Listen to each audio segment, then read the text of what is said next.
தாய் தமிழ் உறவுகள் அனைவருக்கும் வணக்கம்.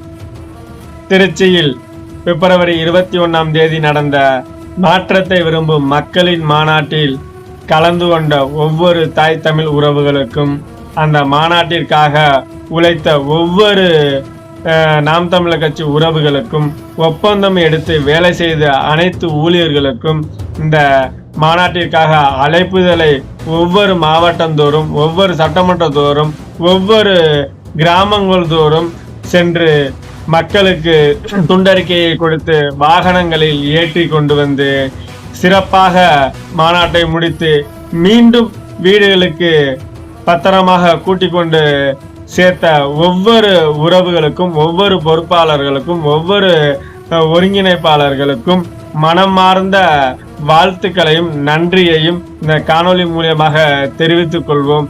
அது மட்டுமல்லாமல் நாம் தமிழர் கட்சி கூண்டோட காளி, மதுரை கூண்டோட காளி, விக்கிரவாண்டி கூண்டோட காளி, திருச்சி கூண்டோட காளி என செய்திகளை பரப்பிய செய்தி ஊடகங்களுக்கும், இந்த மாநாட்டை பார்த்து திகைத்து நிற்கக்கூடிய எதிர்கட்சி தோழர்களுக்கும், அதாவது நாம் தமிழர் கட்சி அடுத்த பாய்ச்சலுக்கு தயாராக உள்ளது.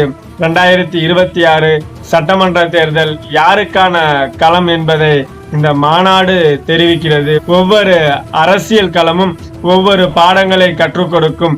அதுபோல 2026 சட்டமன்ற தேர்தல் களம் நாம் தமிழர் கட்சிக்கு ஒரு புதிய ரத்தம் பாய்ச்சியது போல. அதாவது அண்ணன் அடிக்கடி சொல்லுவாங்க, தமிழுக்கு புது ரத்தம் பாய்ச்சிய பாவலர் நம்முடைய புரட்சி பாவலர் பாரதியாரும் பாரதிதாசனும் அப்படின்ற மாதிரி சொல்லுவாங்க. அதுபோல நாம் தமிழர் கட்சி பிள்ளைகளுக்கு இந்த மாநாடு ஒரு புது ரத்தம் ஏற்றியது போல ஒரு புத்துணர்ச்சியோட களத்தை சந்திப்போம். ஏன் ஓட்டு விவசாயிக்கு தான். நமது சின்னம் விவசாயி. ஓட்டு பாருங்க ஓட்ட, அப்புறம் பாருங்க நாட்டை.